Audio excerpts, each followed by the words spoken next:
Thomas Soto, 6h-9h sur Europe 1. Le débrief de la matinale, les temps forts de ce que vous avez entendu ce matin sur Europe 1. Notre reporter Gwendoline de Bono a rencontré un agent de liaison de l'État islamique. Cet homme a servi de fournisseur d'armes ou encore de passeur de candidats au djihad.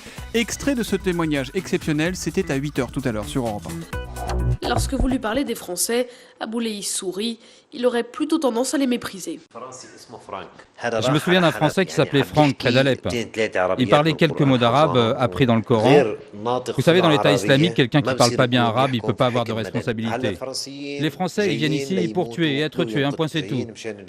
Comme ils disent, pour les vierges et le paradis.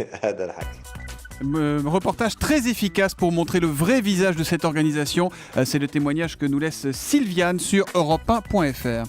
Pourquoi la France va-t-elle manquer d'électricité? À qui la faute? Les explications d'Axel de Tarlet, c'était à 7h10 dans le Zoom Echo sur Europe 1. Nous ne pouvons nous en prendre qu'à nous-mêmes. On veut moins de pollution, on veut moins de nucléaire, mais on veut une électricité pas chère. Eh bien, cette équation n'est pas tenable. Enfin, attendez, Axel, vous savez qu'il y a des alternatives maintenant. Ça s'appelle les énergies vertes, le solaire, l'éolien. Ça ne peut pas compenser ces arrêts? Alors, le solaire, non, parce que le pic de consommation, on l'a dit, il arrive le soir à 19h. Et à 19h, il n'y a plus de soleil. Donc, vous voyez, le solaire est inopérant de ce point de vue. On ne sait pas stocker l'électricité. Et voilà, on ne sait pas la stocker. Ouais. Quant à l'éolien, ça ne marche qu'un quart du temps.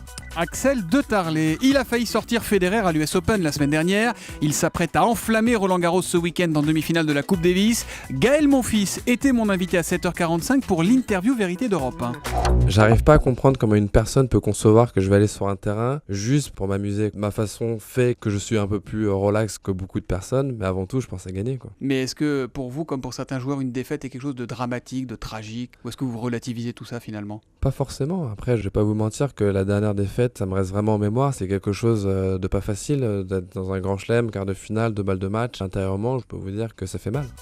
Et puis, l'affaire Thévenoud continue de vous faire réagir. Nous avons Richard au téléphone, il nous a appelé au 3921. Vous nous appelez d'Estrée-sur-Noix dans la Somme. Bonjour Richard. Bonjour. Alors, quelle est votre question ?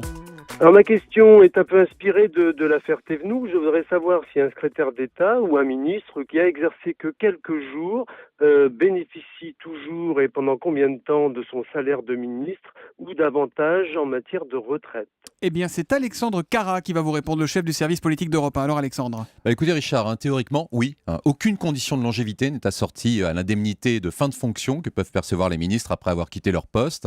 S'ils ne trouvent pas de travail, Thomas Thévenoud pourrait donc conserver son salaire de ministre pendant une durée de 3 mois. C'est l'équivalent de 9 400 € à peu près. D'accord, ben voilà pour ces précisions. Si comme Richard, vous voulez des précisions sur un sujet dont on vous parle ou nous poser une question, c'est très simple, vous appelez au 3921 et vous serez avec nous dans le débrief de la matinale.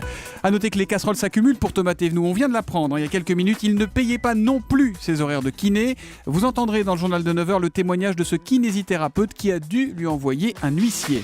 Et puis, à 6h10, notre journaliste Virginie Salmen a sélectionné les meilleurs mots d'excuses des parents glissés dans les cahiers de correspondance. Écoutez. Monsieur le directeur, je ne veux plus que ma fille joue avec Stéphanie car mon mari, bientôt ex-mari, m'a trompé avec sa mère. Merci d'avance, monsieur le directeur. Madame, excusez le retard de Léo, c'est moi qui lui ai interdit de mettre son réveil parce que ça nous réveille. Merci et bonne journée.